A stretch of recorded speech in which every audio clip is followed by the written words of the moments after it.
Okay, so let's start with a round of introductions, and would love to hear from all of you responses to two things. So your name and your role, the institution that you are a part of, and also what has motivated you to sign up to be part of the first group of institutions testing the emergency aid roadmap.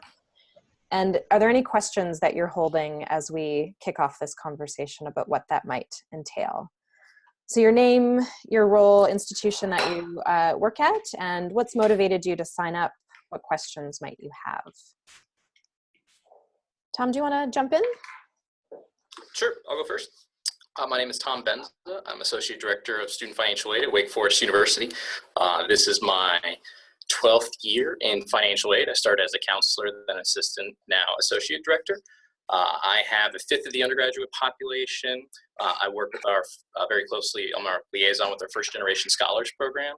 I do all the NCAA Division I ACC athletic awarding.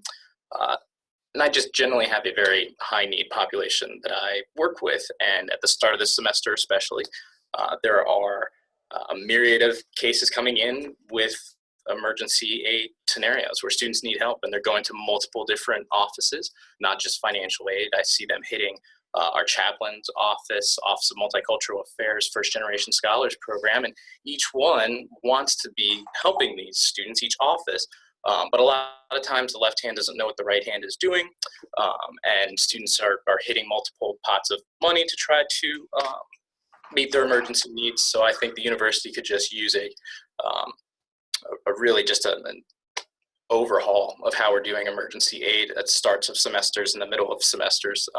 I think micro grants can go a long way. These $200-300 awards can really make a difference for a kid with a 0 EFC.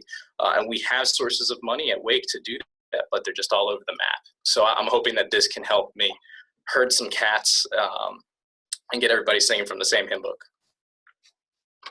Thanks, Tom. And do you have any questions coming into this call? No, not yet. Okay, sounds good. Who'd like to jump in next? I'll go, Brenna. Sounds good. So Loriana Mapps, Executive Director of Integrated Enrollment Services at the University of Houston. We are, we've been involved with Rio's partners in helping develop a playbook, and on that national level, but also at the state level. Yay. And so I would love to see the playbook in action and see how we can use it. I think similar to Tom, we have the uncoordinated efforts on our campus, and we know that we need to come together and figure out how to get things more coordinated and more centralized and more student-centered. And so I'm excited about we've had groups together for Lumina Foundation studies, other initiatives that we've had on campus.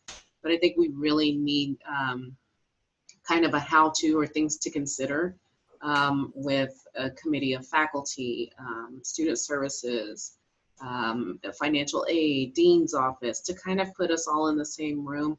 It's really, emergency, it's really big on our campus, but how to make that a coordinated effort is what we're looking for. And I think having a best practice model will kind of help us get that together. I think, we know the best practices, and so for Loriana Mapps to say, hey, we should do this is one thing, but for a playbook to say, this is what we need would be another, and that's what I'm really excited about.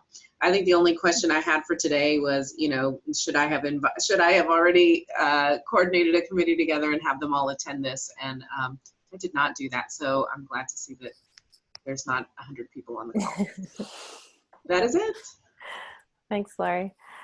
Over to you, Catherine. Yes, so good morning, everyone. My name is Catherine Beaumont. I'm fortunate to serve as the Dean of Student Success at Palo Alto College. And really, our motivation for joining this group is threefold. So first, we've been so honored to serve alongside Loriana in the emergency aid network based out of Texas for the last year. And so we're just going to really take that group and continue to meet and continue to be engaged with the discussions now nationally for emergency aid. But the second piece is that really at our institution, and what we've seen is that we have a lot of faculty members and staff members who work with students one-on-one, trying to help support them through these life challenges outside of the classroom.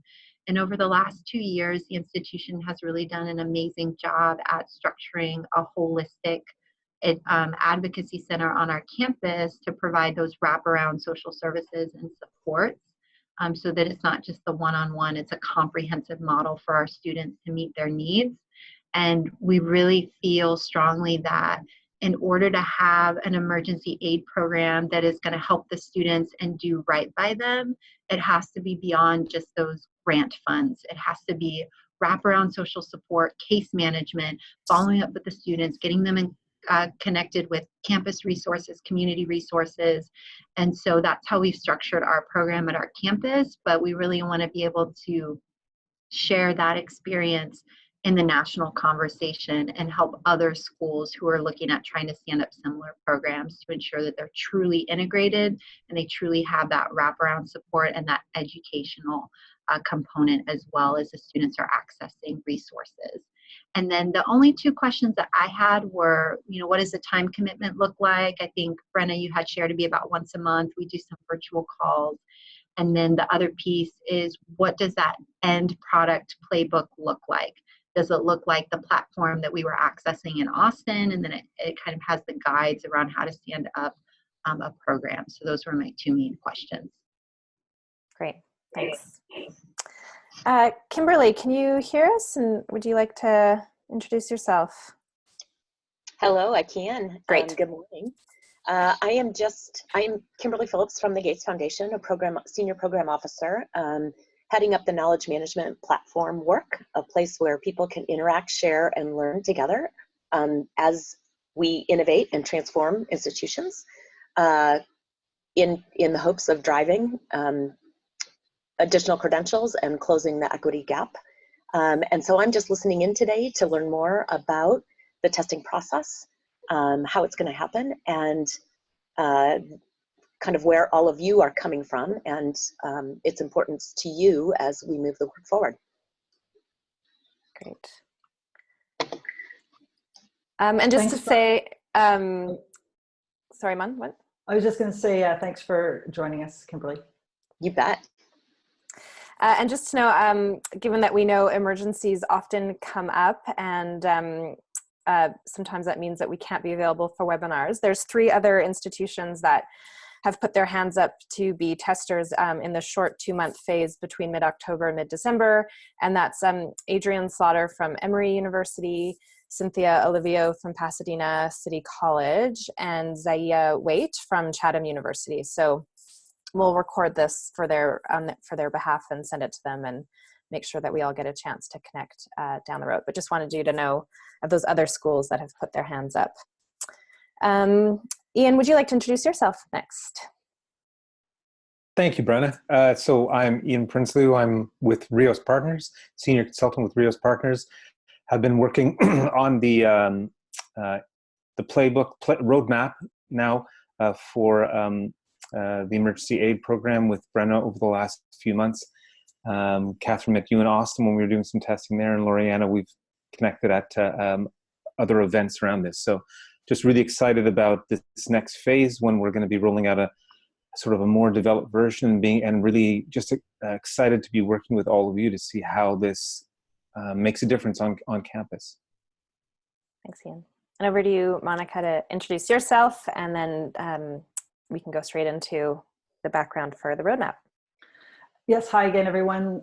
Monica Pullman, principal with Rios Partners and project leader of the Emergency Aid Lab, of which the roadmap is one of our core deliverables. And I guess maybe just for context, Tom, have you heard me present on anything? I'm not sure how you've come into this, just for context. No, I have not. I attended Brennan's presentation at NASFA in Austin. Gotcha. Okay, great. Thank you. That's helpful. So lovely to meet you. I'm glad you're joining us. Thanks. So I'll turn on the slide deck. and Sure. just let you speak to the background of the EA roadmap and where it comes from. Okay, so acknowledging that this is a bit of a repeat performance for Laurie and Catherine at this point.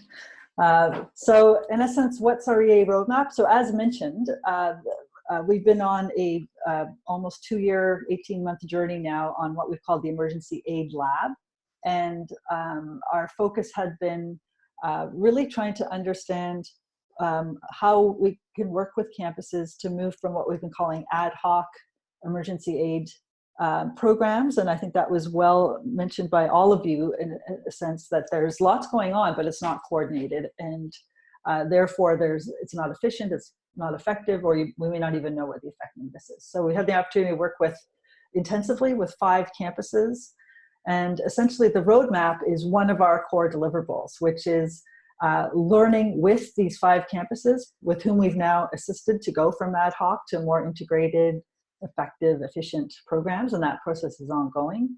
And the roadmap is the place where we are taking all of what we've learned and creating essentially an online interactive e-learning platform that is based on this practitioner-tested guidance. So it's not, as you may know, Rios Partners, we have no particular expertise in higher ed, but our area is in supporting diverse teams to move ahead on a complex challenge using our toolbox. So the digital platform, the reason we chose this approach, it's similar to a course. However, it's very, very focused on the how do you actually do this. I think, Laurie, you said that. There's a good sense of what needs to be done, but the gap is on how. And so what's in the roadmap is a twofold focus on how your colleagues, your peers on other campuses went about creating a more integrated program, and how using tools from our toolbox, they were able to make progress much more quickly than they typically would have on their own. They've told us this themselves. So it's here, at Rios Partners, our approach is to work collaboratively, systemically, taking a whole systems view and experimenting our way forward. So that approach is baked into the process, into the roadmap journey. So what have we learned? So the roadmap, and we're still in development, right? So we have a sight line on what the whole looks like. And Brenna will explain more in a moment about which parts you will be helping us to test initially. So there's setting the ground rules, helping you to do initial getting rolling on your campuses. But ultimately, where we're headed is we've been able to identify that almost all the teams ended up doing a version of these critical pathways. So having a sense of where are we now, and then the roadmap helps you move to an integrated version of these. So focus is primarily, I'd say the primary focus is how are you making available some kind of application process to students, and then once they apply, how effectively are you able to respond to the request? So I would say if there's a backbone to the overall, it's around that, and then almost everything else is in support of that. How are you communicating your EA program? How are you communicating with your peers on campus? How are you communicating with faculty? In the core, how are you communicating with students? How are they made aware of what EA even is and how to apply and what the expectations might be? How do we use data throughout? How do you use data to assess where you're starting from? And then how do we use data to measure impact and effectiveness and report on that? What's the role of technology in all this? What are we learning around that? Faculty have the most face time with students, so ensuring that they're fully on board around our work together.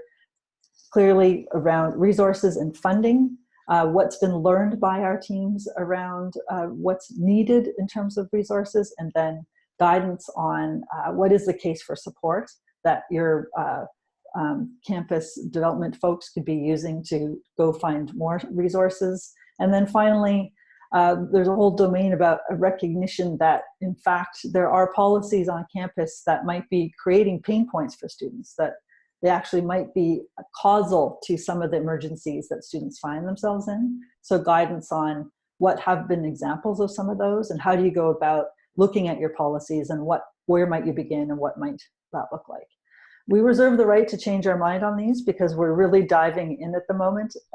We know it's these main topic areas, and our primary ambition with all of this is to make this process, this roadmap, if you will, as useful, time efficient, interesting, engaging, and effective as possible. And so that's why your involvement with us in testing is so important, and why we're really grateful that you're on board at this phase of the project.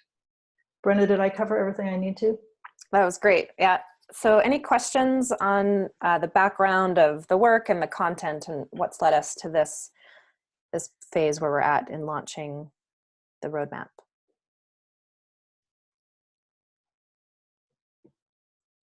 Tom, since it was your first time hearing that, you especially get to ask questions. So.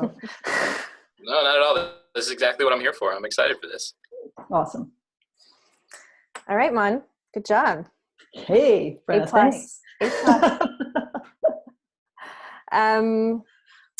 Okay, so sorry if there's a bit of formatting challenges here, but essentially we wanted to, this was partly in the email that we sent, inviting you to be some of the first users of the roadmap, but also wanted to, in this venue, create the space for us to chat about it as well, in terms of what's the value that your campus will get out of being some of these first users of the roadmap.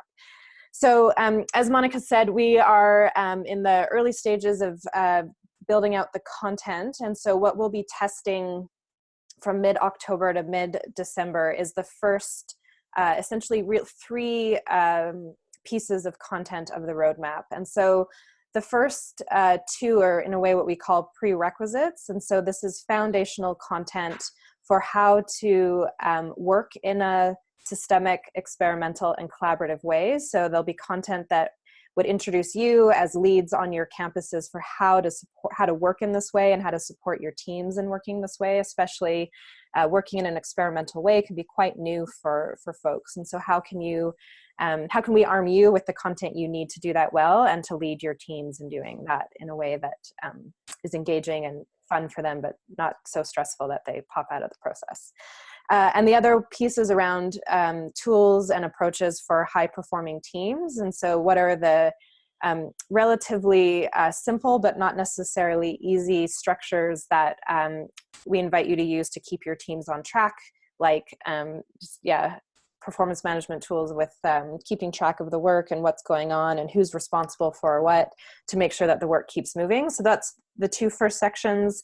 And then the next section that you'll have access to within this testing phase are how to build your team, how to convene the stakeholders from across campus, many of whom in our experience, when we look at the 5 campuses we've worked with over the last year and a bit quite closely, many of whom, of the people who signed up to be a part of these teams, care fundamentally about student success. And so they may not have necessarily seen themselves as involved in emergency aid per se, but they're driving motivation with student success. And so there's coaching and guidance in the first part of the roadmap for how to find those people and how to bring them into your work. There's work around building the buy-in from your leadership team. So template slide decks and activities that you can use to build the support across campus.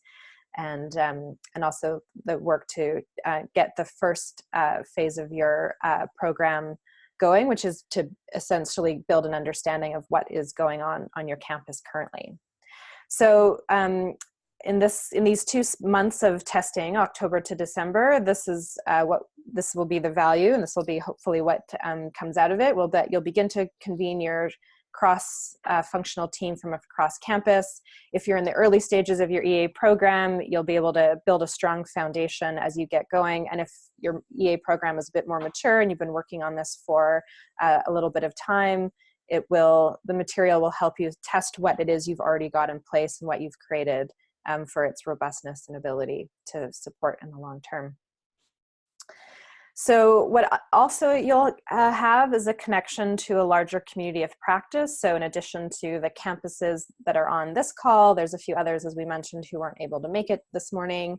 And then there's the entire emergency aid lab community of practice, which is the 5 campuses we've been working really closely with, and the 25 or so other institutions. Lori's been a part of that with Houston, people who've been in this work with us who can be coaches to you, answer your questions that you might be posting on the platform, and support your work, and learn from, as we would say in Rios, build on the shoulders of others. So whose shoulders can we build on?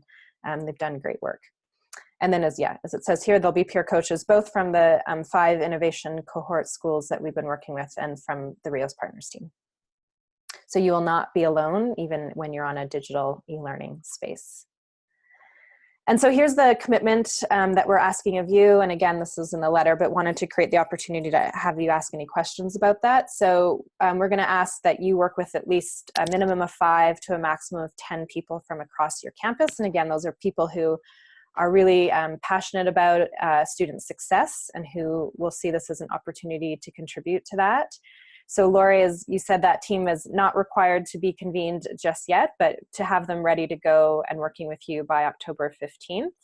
I will ask, and we'll review this at the end of the call, but it would be great to know how many people you're going to have on your team by October the 5th, so that we can make sure there's enough user licenses, and we've done the back-end technology side to make sure everyone will have access to the platform. So yeah, and we can answer any questions about who the right mix of people are and who you should be looking out for. We're going to ask that you interact with the roadmap between October 15th, which is the first day it'll go live, and for about 2 months to the middle of December.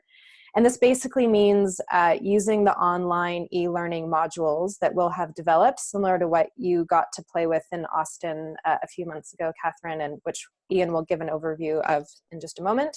So yeah, to use those modules to work through the activities both on the platform and some of the activities which give you material to work with offline to move your work forward, and to let us know how that's helping you move your work forward, or if it's not helping you move your work forward, and to just be in conversation with us around any questions or anything that is coming up.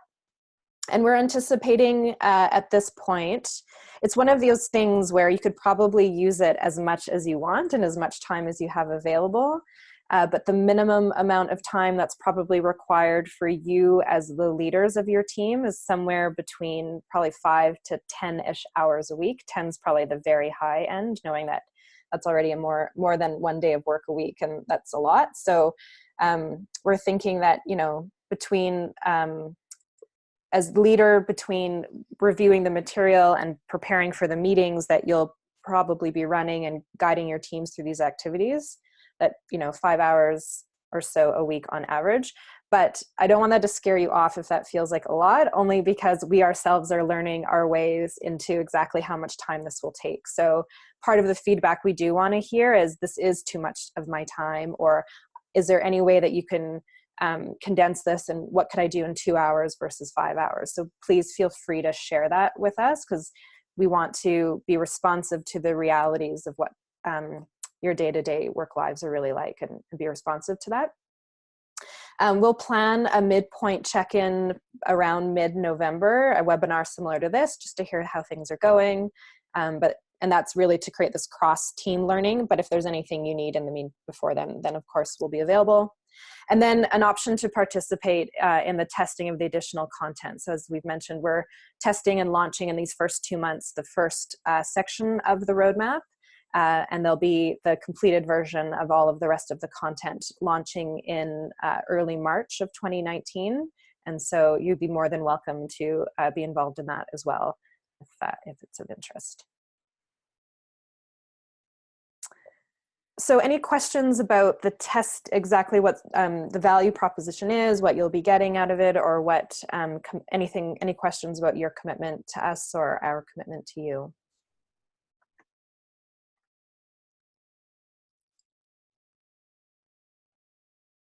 This is an easy crowd. Come on, you can't give us a tough one. Okay. All right, so I'll turn things over to Ian. I'm just going to stop sharing my screen. And Ian is going to give us a bit of an overview of Curator and what you can expect from the experience of working on the platform. Hi, everyone. Hi. That was me just like going in the background to just get a couple things ready before Brenda turned it over. So now I'm ready. Catherine, what I'm going to share is actually, and it'll be great to actually have you speak a little bit as well, because as Brenda said, we're in the development of the 0.8 version. But in June, Brenda and I were in Austin as part of as a sort of after the conference that you've been at, Tom, to work with a group of people around the platform.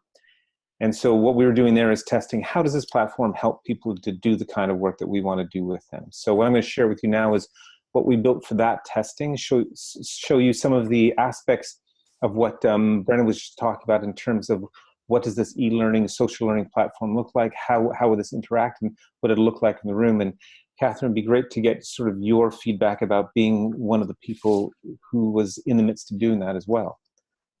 So let me just share my screen as well. Yeah. So right here, this was the portal we built for this. So just so you're clear, is that this is the kind of thing that you'd be logging into when you're on the Curator website. You'd have something like this that is a course. This was our Austin EA session. Of course, it's going to look different when you go in. And then here were two modules we built for people. And so when they went into the module, I'm just going to show you a bit of, this was a question we'd asked them, because this wasn't material that's going to be on the roadmap we're sharing, but we wanted to know these questions about, given what you know about Emergency Aid Lab, the playbook, what value would this platform need to provide to keep you and others committed? So we were just seeing how people use this. And here I'm going to show you, this is the part of the social learning. So we were asked people to put their comments up, and then they could, and then Brenna was responding because she was the moderator on this, on the back end of it, but then other people also could respond. So this is, again, that aspect of the social learning, is that whatever you're learning is going to go onto this platform that's going to give people access to what you've discovered, and going to give you a chance to see their work, take parts of it, connect with them directly about, right, I see what you're doing here. I'd like to know more about that.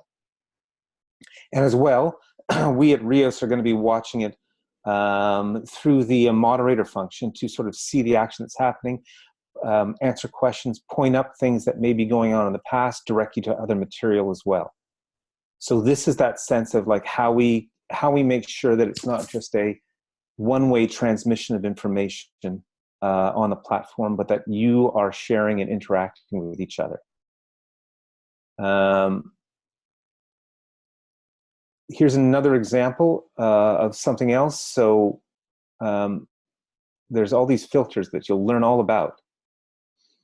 So the other thing is we have there is, and this is Javier Flores, who's the Vice President of Student Affairs and Enrollment at Angelo State University.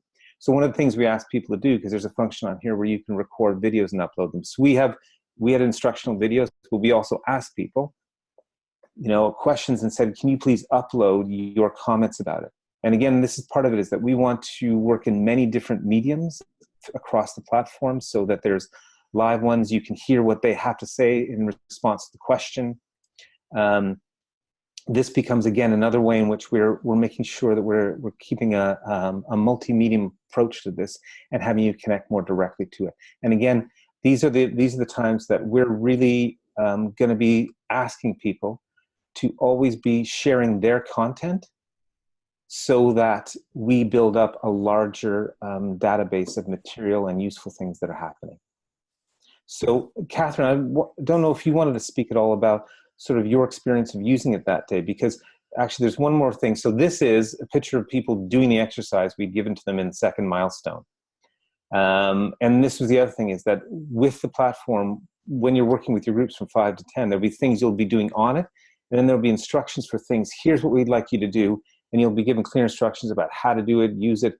the wonderful thing for us in this is that we weren't actually participating in getting them to do any of this stuff. They were working straight from the platform and built really interesting insights and information. So Catherine, I don't know if you wanted to speak about that experience. Yeah, so when we were in Austin and interacting with the platform, it really reminded me of an online course module that you would maybe find in Canvas or Blackboard. It was very, very, very easy to use, very easy to navigate. We were uploading videos, we were reading instructions, we were watching videos, and it was really, really user-friendly. So there'd maybe be a little bit of training for some of your committee members, but for the most part, very straightforward and easy to navigate through the system. The other piece that we really enjoyed in my group was the chat feature. We talked about how that really serves like a listserv for people who are trying to stand up emergency aid programs, that it isn't really in existence right now, but it gives you the quick response to hear back from your colleagues who are maybe struggling with the same questions. So I know on my campus, we recently had a question about minors accessing emergency aid because we have a large dual enrollment population enrolled on our campus. And so that would be a perfect question for me to pose out to that group and then share what we found as well to, again, help these schools facilitate standing up their programs quickly and finding solutions to those unanticipated questions that are going to come up. But the chat feature was great. I know we gave a little bit of feedback about maybe being able to create Word documents or create documents within the platform. That way we didn't have to hop in and out of it. But even doing that, again, really, really easy to use, straightforward. And I loved that it was a mixed method of delivery. So you had the videos, but then you were also working with your group, like Ian mentioned, to go through the activities. So that way it's very engaging and it's your group's discussion, what's important to them on your campus to stand up this program, but you get some guiding principles and you get some items that you hadn't maybe thought about if you're newer to this program or trying to stand up an incipient program. So it was a really positive experience for us. Thank you, Catherine. We're going to have you come to all these meetings now. You're welcome. Any questions? Any other questions about the platform or the experience of working in this sort of blended way of some work on right on the digital platform, other of it being there to guide your work that happens off the platform? Brenna, what if it's worth just a few words on if people get stuck or the early days when it's all new, of what kind of support there might be? Sure. So yeah, if you get stuck, so there'll be, as Ian mentioned, a number of us from the Rios Partners side on the back end as moderators and administrators. And so if there's any questions that you have around the technical, any technical challenges or anything, you can direct those towards Ian and I. And so you could enter them right on the platform once you have access to it. You'd be welcome to email us as well, if that's easier. And if there's challenges around the content and I don't really understand and what am I supposed to do, having those questions right on the platform will be great, because chances are if you have the questions, somebody else does too. And so we can answer them in a way that the question is visible to everybody and the answer is visible to everybody. And we're using all of that also as data to teach us about what's working and what's not and what we need to be more clear about. And so we'll be making revisions in some cases to the content in real time as we're going along in this 2-month testing phase. And other content may change as we reflect on it more and iterate it for the March release. So the short answer is ask us any questions anytime, ideally on the platform so that everybody can see your questions. And we're here to be responsive and help you get unstuck. And Brenda, I wonder if just to make mention, Catherine, at the time that we worked with you, we took sort of an hour afterwards to talk through with all of you to really sort of understand the experience so that could guide this next iteration. And that's going to be an important point at the time, the point 8, is that near midpoint through, being able to find out what's your feedback from all of you. Mm-hmm. Anything else, Monica or Ian, from your side?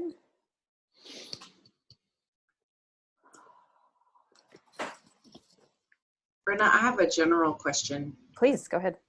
So we're testing between October and December, so a 2-month span.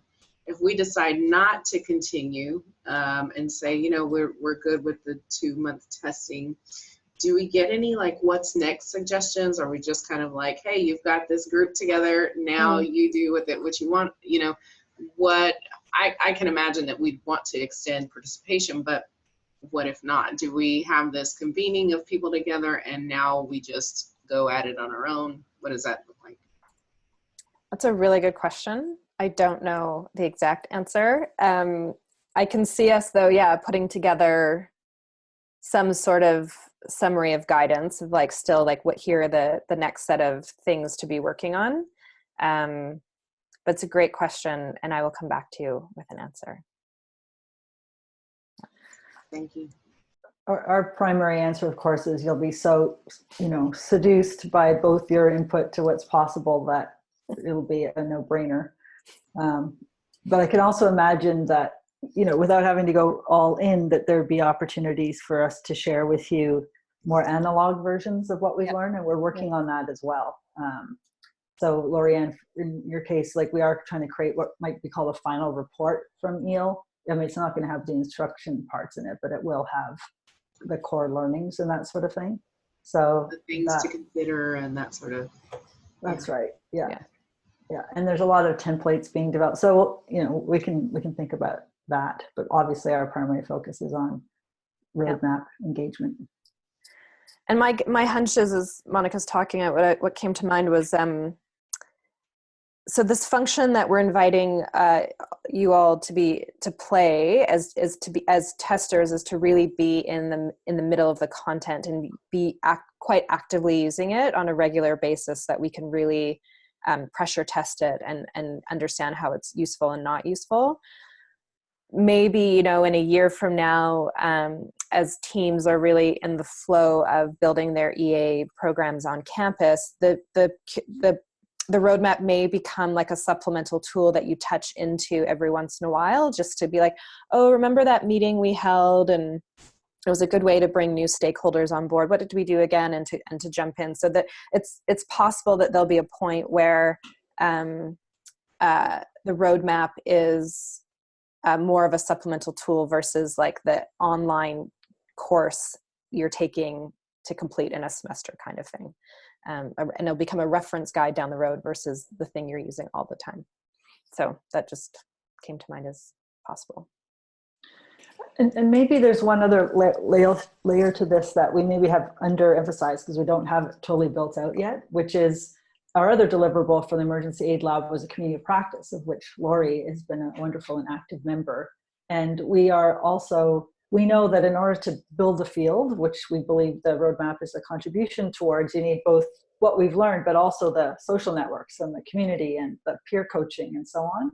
And so we're still working up what that looks like, but that is another component. And so this idea that, Lori, in your case especially, so you're not doing the roadmap, but you're in the community of practice for life, by the way. Maybe you didn't realize that, but just, and so we, you know, a lot of the literature demonstrates the idea that, you know, so Tom takes us on, but if we match him with a buddy who might be a bit further ahead of him, that's a wonderful compounding effect to what's also being learned in the roadmap, because there's nothing like a sort of social, some degree of, it's a social learning platform, and there's I could pick up the phone and talk to a human about my specific issue. And so we're still sorting that out, I think, for next phase of testing of what that can look like, but seeking to really build that sort of community of practice as a complement to the roadmap as we go, of more and more people who are able to be buddies or provide mutual support, peer coaching, and of which we would invite you in as we go forward. So your thoughts and ideas on that too, we'll probably be bothering you about those as well later in the testing phase. Yeah. And maybe just by way to begin wrapping up, it's worth saying quite explicitly that one of Rios Partners' favorite way of working is in an experimental way.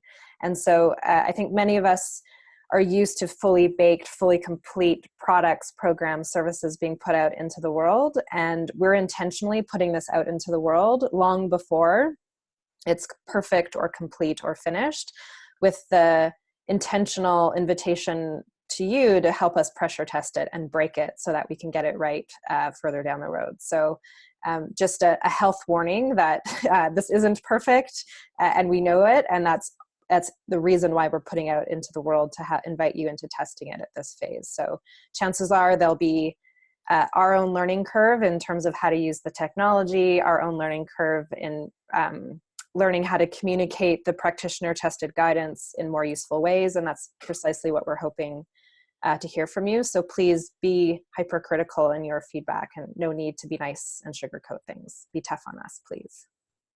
I still remember from Austin that you and Ian said you were robots. You could take any kind of feedback. That really stuck with me. But I know as we were trying to stand up our procedure and process guides, we thought we had everything accounted for, ready to go, and then first student in, and it was like, oh, this whole section is like not going to work. It's going to have to be rewritten. But I think that's all part of the process, as you're standing up new programs and new processes, and it just evolves and it grows and it gets stronger throughout. So I appreciate the opportunity to share and give that feedback. And I wish I would have had a playbook when I was, standing up our program with our team here on campus. But I think this will really benefit schools across the U.S. once it's finalized, to give them somewhere to start. Thanks, Catherine. All right, any other last questions? And this is not your last time to ask them, of course. If they come up after the call, you can let us know. But any questions top of mind at the moment? Okay, so then as a friendly reminder, if you can let me know by October 5th by email the names of your team members and email addresses, all that good stuff, and that will help us understand how many user licenses and all the back-end stuff that we need to do. And if you have any questions about who the right mixture of those people are, feel free to reach out to us and we can chat that through with you. And yeah, just watch your emails in case there are any other updates. And so we'll be sending you information on how to log in and how to get going on October 15th. And there might be some other things that come up along the way that we'll communicate. But that for now is all we need you to do. Tom. I just thought of one thing. In working with some offices, it can be hard to get on their calendars. So I would like to hit like 2 people from one office so I could always have a backup there. So my goal is 5 to 10. If I went over that number, would that create a problem with licenses or anything like that? So at the moment, we've currently got like a maximum of 10 licenses per, or seats kind of thing. And we can talk about how to potentially share those, or like just share login information. But just in terms of, yeah, what we're working with at the moment and how many schools we believe we've got signed up, I don't think we can do more than 10 per school. But this is partly why I just want to see the ebb and flow of how many names come in, and then we can sort of mix and move pieces around if we need to. Okay. Good to know. Thank you. Yeah. And I did just think of a question. We'll probably have about 7 on our group, but when the playbook goes live on October 15th, should we convene our group prior to that to give them a little bit of context, kind of walk them through it, and then we'll jump into the system on or about October 15th? Would y'all recommend that? Yeah, I mean, it can't hurt to bring everyone together and provide an overview. And like, if you need any of us to join in by Zoom in any way to be a part of that, we're happy to support. But yeah, I think too.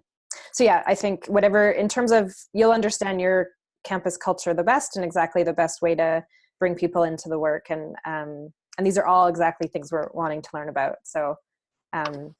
Yeah, let us know what you do and how it goes, and if we can be of any help. So just to underline, I think Brenda just made an offer, which is if indeed it makes sense to do something like this for your team before jumping in, we could see how that could be helpful. Yeah. Sorry, Tom, to cut you off. No problem. We talked about, as leader, time commitment would be 5 to 10 hours a week, roughly. What would you say the time commitment is for the people that I bring on this team? good question. The short answer is we're just not quite sure. But I think as we get started, we've got some, ideas about the meetings that you'll need to host to really kick things off. And so maybe somewhere between like 1 and 5 hours a week. And it might not be every week for the whole 2 months, but in terms But that would also be including the meeting times that we would be having no, together. that would be Time. yeah, including the meeting time. And Okay. yeah, Mon, I don't know if you sort of have a my sense is that the part of the roadmap completed so far that you're going to be testing is the startup phase. So it is a bigger lift on the team champion like you, and less so for your team members. So because it's sort of that enrollment part, and then the key touch points are in a meeting context. So in this first phase, there is more of a lift on you. So you could sort of modulate whose involvement you really need, especially as you're building their excitement for the project. So I think that could be fairly open, right? You might say, I really need this person's involvement, but there's no way I'm getting 3 hours from them. So I'll just keep their engagement. I know I want them involved. I'll keep it to this 2-hour meeting. So I think there's scope for you to make those decisions. Totally. In subsequent phases, beyond the one that we're asking you to test, it shifts a little bit, because obviously we need, if you have a comms person, we need them involved in the comms development process, right? But it's an important one. One of the great things of being at a small school, you're talking to the comms department as well. This is very efficient. Well, convening yourself shouldn't be a problem. Does that make sense? So I think, yeah. And so we know that you'll be strategic about whose enrollment you need, or whose engagement, and how to not burn social capital and all that. Excellent. Thank you. Ian, you wanted to jump in? Just to part of the framing, because I think sometimes it's always about the framing. Asking for this time can sometimes feel like we're asking people to give up something, but I guess the thing we've seen is that there's a value to this in helping you put ahead the work you're already doing. So I think it's also letting people say is that we want this to be supporting the work that's at the center of their desk, not adding to the work that's on their desk, and that that time is going to be time spent getting ahead on the projects they need to get done. Thanks, Ian. That's helpful. Okay. Any other questions that have come up? Maybe just to further add to Ian's comment, because we always forget to emphasize that one, so it's an important one, is like there's a perception that, yeah, it's an additional load, but actually we're hoping through the roadmap, this is a much more efficient way to move ahead. And if there's a bit of a lift, is that the approach that we propose, because it's what we've been testing to our RIOS framework, might look different than people are used to. But again, our innovation cohort team members have told us that difference is what's helped them be way more effective than they thought they could be in a year's period of time. So we want to fortify you to know that it might seem not as orthodox, so it looks different, but it's a go slow to go fast kind of an approach. Is that helpful? Okay, so we'll share this recording with you. So even if you begin to bring your teams together and you want to share this with them, please feel free to do so. And I'll look forward to hearing from all of you on or before October 5th about who's on your team. And if you have any questions in the meantime, just let us know. As Monica said, we're here to fortify you and keep you strong and help you be successful, and to learn from you about how we can keep making the roadmap better. And all of your questions help us immensely. So don't ever hesitate. Any question you have is an important one for us to be aware of. Yeah. All right, everyone, you are now officially a part of the expanding community of practice in the Emergency Aid Lab. Thanks for having me. Thanks for your interest. And looking forward to working with you over the next several months. Be well, everyone, and we will be in touch. Lori, I saw your presentation at the Texas thing. You did a great job. Thank you. I had to leave before you were finished. So no problem. Thank you for coming. Keep well, everyone. Nice to meet you. Bye. Bye.